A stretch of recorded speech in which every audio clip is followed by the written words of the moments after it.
अधिकारियों को मतलब ऑर्डर नहीं दे सकते हैं कि इनका मांग जो है उन पे आप पहल कीजिए? या हम लोगों से भी बैठ के आपने कभी ये जानने का कोशिश नहीं किया कि हम लोग कितने तकलीफ में यहाँ धरना स्थल में आ रहे हैं, अपने घर परिवार को छोड़ के, अपने विद्यालय के बच्चों को छोड़ के।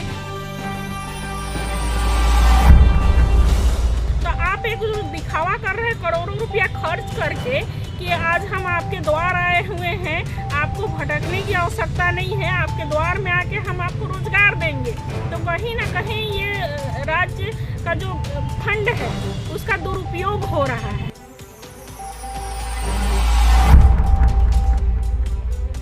तो इतना सरकार अभी जो सरकार आपके द्वार कार्यक्रम चला रही है, ये सरासर ढकोसला है।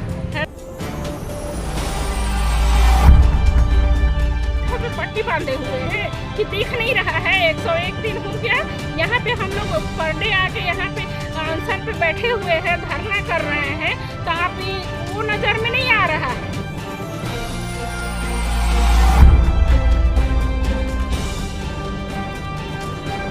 आज 101 दिन हो गया आप लोग अनशन का, और अभी तक सरकार की तरफ से कोई बात क्लियर नहीं हो पा रही है कि आप लोगों का मांग में क्या विचार हो रहा है, क्या करना है सरकार को, क्या कहेंगे इसके लिए? देखिए, बड़ा दुख के साथ कहना पड़ रहा है कि आज हमारा एक शतक बीत गया है ना, एक शताब्दी हम लोग पार कर गए, 100 दिन पूर गया हम लोग का, 101 दिन आज है। तो इतना सरकार अभी जो सरकार आपके द्वार कार्यक्रम चला रही है, ये सरासर ढकोसला है ना, कि आपके द्वार जाके हम लोगों को लाभ दे रहे हैं, रोजगार दे रहे हैं, ऐसा जो सरकार उपलब्धि गिना रही है ना, ये सरासर बकवास है। क्योंकि आपके द्वार में हम बैठे हुए हैं, 101 दिन हो गया राजभवन के समक्ष, आपको हमारे द्वार जाने की आवश्यकता नहीं है। हम जितने टेट पास पारा शिक्षक हैं आपके द्वार गए, आपसे मांग रखी अपनी, और 101 दिन हो गया राजभवन से 2 कदम पे आज हम यहाँ पे धरना स्थल में बैठे हुए हैं। मुख्यमंत्री आवास से कितना दूरी है हमारा धरना स्थल? अगर आपकी इच्छा शक्ति रहती वाकई में कि हम अपने लोगों को रोजगार दे, इनको वेतनमान दे, जबकि वेतनमान लेने का हम लोग हकदार हैं, तो आप शिक्षकों का जो अपमान कर रहे हैं, शिक्षक को सम्मान करना चाहिए, ना कि उसका अपमान करना चाहिए। अगर आज आप सीएम बने हैं तो कोई ना कोई गुरु आपको पढ़ाया है, तब आज आप सीएम बने हैं। तो हम दर दर भटक रहे हैं कि हमको वेतनमान दीजिए, हम सारे गाइडलाइन का पालन करते हैं, एक शिक्षक बनने के योग्य हैं। 10 साल हमारा टेट पास किए हुए हो गया, हम आपके द्वार में बैठे हुए हैं। तो आप एक दिखावा कर रहे हैं करोड़ों रुपया खर्च करके कि आज हम आपके द्वार आए हुए हैं, आपको भटकने की आवश्यकता नहीं है, आपके द्वार में आके हम आपको रोजगार देंगे। तो कहीं ना कहीं ये राज्य का जो फंड है उसका दुरुपयोग हो रहा है। क्योंकि अगर सरकार सचमुच में चाहती है रोजगार देने, तो उनको द्वार जाने की आवश्यकता नहीं है। हमको एक आम पेड़ के नीचे भी, बगीचा में भी बुला लीजिए और नियुक्ति पत्र आप बांट ना दीजिए। अगर गांव के लोगों को कह रहे हैं रोजगार दे रहे हैं, तो क्यों आप उतना करोड़ों रुपया खर्च कर रहे हैं? हर गाँव में पंचायत बना हुआ है, पंचायत में जाके आप दे देते।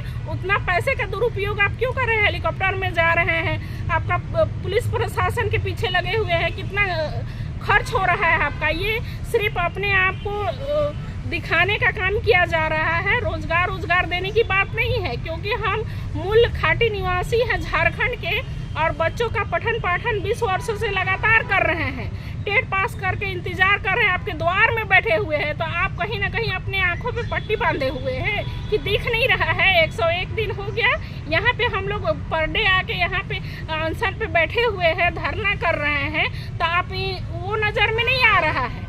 कितना खर्च होगा आपका यहाँ आने में? राजभवन के सामने यहाँ आने में आपका ज़्यादा से ज़्यादा 1000 नहीं 500 रुपया खर्च होगा। आप यहाँ आके हमको घोषणा ना कर दीजिए कि हमने रोजगार दे दिया, इतना नौकरियाँ दे दी। आप जो उपलब्धि गिना रहे हैं कि हमारा सरकार इतना लोगों को नौकरी दे दिया, आपने कुछ नौकरी नहीं दिया। आपका खुद का रहता तब आप कहते। वो कोर्ट का जजमेंट था, जो भी नियुक्ति पत्र अभी मुख्यमंत्री के द्वारा बांटा गया है, वो तो कोर्ट का जजमेंट था कि उनको देना है नौकरी। तो आप अपना उपलब्धि की नहीं है ना। अभी जो वो गिना रहे साड़ी और धोती दे रहे हैं, मंच में दे रहे हैं, साड़ी धोती मत दीजिए ना, आप रोजगार दीजिए ना, उसको नौकरी दीजिए। वो बहुत सारा साड़ी धोती खरीद लेगा, अपना इंदिरा आवास बना लेगा, राशन कार्ड वो ले लेगा, लेकिन आप उनको मेन चीज ना दे के छोटे छोटे जो टुकड़ों में है उसका उपलब्धि गिना रहे हैं आप। तो माननीय मुख्यमंत्री जी कहीं न कहीं राज्य की जो जनता है, लोकतांत्रिक देश में लोगों का शासन नहीं हो रहा है, यह तानाशाही शासन हो रहा है। हम अपना प्रतिनिधि चुन के भेजे कि वो हमारे समस्या का समाधान करेंगे, तो यहाँ समस्या का समाधान नहीं हो रहा है। आप तो तानाशाही रवैया अपनाए हुए हैं। आपसे मिलने के लिए हम लोग जाते हैं, एक दो शब्द से आप ज़्यादा बोलते ही नहीं हैं। हम वेतनमान को लेके कब से सभी के दरवाजे में जा रहे हैं, जितने सत्ता पक्ष के मंत्री हैं, विधायक हैं, किनके दरवाजे नहीं गए, तो आपको वो दिखाई नहीं दे रहा है कि मेरे दरवाजे तक ये लोग आ रहे हैं, उसको आप नकार रहे हैं। और आप पूरे जगह जगह पे हर जिला में जाके अभी कार्यक्रम कर रहे हैं कि सरकार आपके द्वार, नाम तो बहुत अच्छा आपने रखा है कि सरकार आपके द्वार में आके कार्यक्रम दे रहे हैं, लेकिन हकीकत में ऐसा कुछ नहीं है। अगर सचमुच में आप झारखंड वासियों का विकास चाहते हैं, उन्नति चाहते हैं, तरक्की चाहते हैं, तो टेट पास पारा शिक्षक जो विगत 20 वर्षों से कार्यरत है अपने विद्यालय में, उनको वेतनमान देके सम्मान देने का काम करें। अतः मैं माननीय मुख्यमंत्री जी से कहूँगी कि अभी तक 101 दिन हो गया, आप कैसे मुख्यमंत्री हैं कि आप अपने अधिकारियों को मतलब ऑर्डर नहीं दे सकते हैं कि इनका मांग जो है उन पे आप पहल कीजिए। या हम लोगों से भी बैठ के आपने कभी ये जानने का कोशिश नहीं किया कि हम लोग कितने तकलीफ में यहाँ धरना स्थल में आ रहे हैं, अपने घर परिवार को छोड़ के, अपने विद्यालय के बच्चों को छोड़ के, पठन पाठन उनका छोड़ के दूसरे के जिम्मेवारी दे के आ रहे हैं। तो माननीय मुख्यमंत्री जी यथाशीघ्र आप जो 4 साल आपका पूरा हो रहा है 29 दिसंबर को, उस दिन आप उपलब्धि गिनाइएगा कि हमने ये कर दिया। सर में भी माननीय मंत्री जी को नहीं आता, हर मंच से बोला करते हैं कि पारा शिक्षकों को हमने सब कुछ दे दिया। हमको सब कुछ नहीं चाहिए, हमको सिर्फ एक चीज़ चाहिए और वो वेतनमान चाहिए, क्योंकि 7 और 9 घंटे का एग्ज़ाम देने का हम लोग नहीं रहा उम्र हम लोग का, और हम लोग ऑलरेडी टेट पास कर चुके हैं। इंडिया का कोई भी ऐसा देश नहीं है जहाँ पे ऐसा दूसरा एग्जाम का प्रावधान किया गया हो, तो झारखंड में क्यों?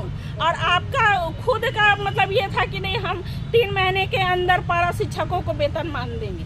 तो आप अपनी घोषणा का जो आपका कथनी था उसको करने में बदलिए और यथाशीघ्र हम लोग को वेतनमान दीजिए। मीना कुमारी, प्रदेश महिला मोर्चा अध्यक्ष। कोई बात आप लोगों के पास नहीं आ पा रही है, नहीं। क्या कहेंगे इसके लिए?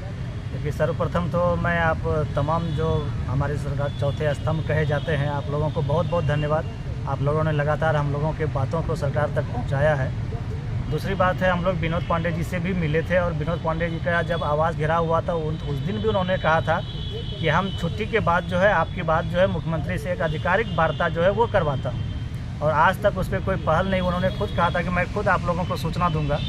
उनके द्वारा अभी तक कोई सूचना प्राप्त नहीं हुई है कि हमारी आधिकारिक वार्ता कब होगी। दूसरी चीज़ है, सरकार अभी हर एक पंचायत में, पूरे झारखंड में, पूरे प्रदेश में सरकार आपके द्वार कार्यक्रम घोषित कर रही है, हर पंचायत में जा रही है।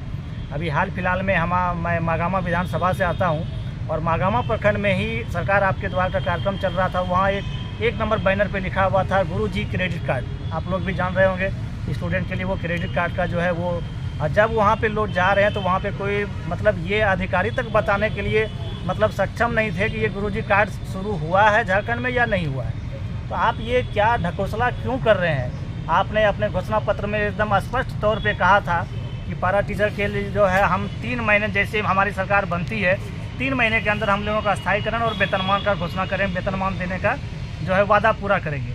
और 3 महीने तो छोड़िए, आज 4 साल पूरा होने वाला है। जो आपने हमारे दिवंगत शिक्षा मंत्री जगन्नाथ महतो जी ने जिस सेवा शर्त नियमावली को मतलब लागू किया था, उसमें जो भी प्रावधान, जिस बात पे समझौता बना था, उस समझौते को भी आज तक लागू नहीं हुआ।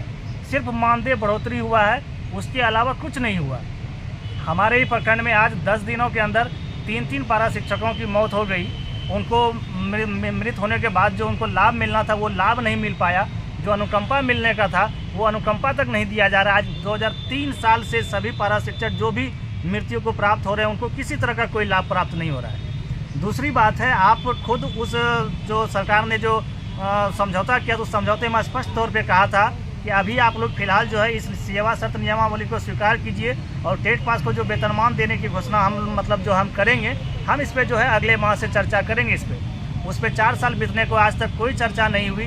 हम लोग बार बार सभी पदाधिकारी हो, मंत्री हो, सभी विधायक हो, सबसे मिले, सभी ने कहा कि आपका लीगल मांग है, आपकी मांग निश्चित रूप से पूरी होनी चाहिए और सरकार से जो है हम लोग हर संभव प्रयास करेंगे आपका जल्द से जल्द मांग पूरा हो जाए। लेकिन आज तक हम लोग 22 अगस्त से मतलब बाध्य होकर 22 अगस्त से हम लोग आज आमरण अनशन पे बैठे हुए हैं और फिर भी हम लोगों का आज तक सरकार के कान में जू तक नहीं रेंग रहा है और इसको हम लोग अभी भी चला रहे हैं। आज 101वां दिन है, हम गोड्डा जिले से आए हुए हैं और निश्चित रूप से 16 दिसंबर को हम मुख्यमंत्री आवास का घेराव करने जा रहे हैं और लास्ट में 29 दिसंबर को जब सरकार अपना कार्यकाल का चौथा वर्षगांठ मनाएगी तो निश्चित रूप से उस दिन हम लोग या तो सरकार उस दिन अगर हम लोगों के वेतनमान की घोषणा करती है तो हम लोग सरकार का जय जयकार करेंगे, अन्यथा उस दिन हम लोग काला झंडा दिखा के उस दिन से विरोध शुरू हो जाएगा। कुमार गौरव, जिला अध्यक्ष गोड्डा।